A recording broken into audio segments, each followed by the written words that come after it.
Merhabalar, Ormanlar Hortum ve Bağlantı Elemanlarına hoş geldiniz. Bugün sizlere FinPower hava beslemeli hortum pres makinamız P16 AP'yi tanıtacağız. Makinamız bir parmağa kadar R1 ve R2 hortumları presler. 95 ton pres gücüne sahip.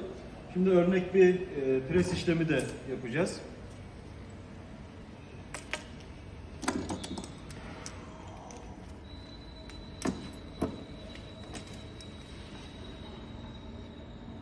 Pres değerimizi mikrometreden ayarlıyoruz.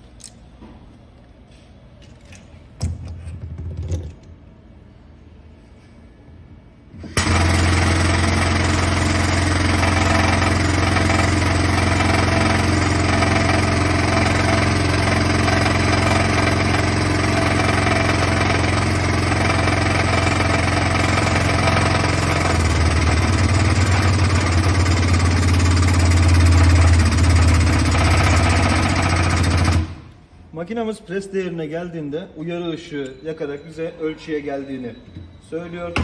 Daha sonra anahtardan serbest bırakıyoruz.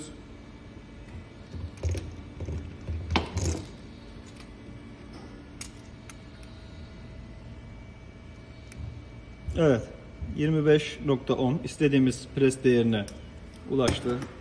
Gördüğünüz gibi gayet güzel preslendi.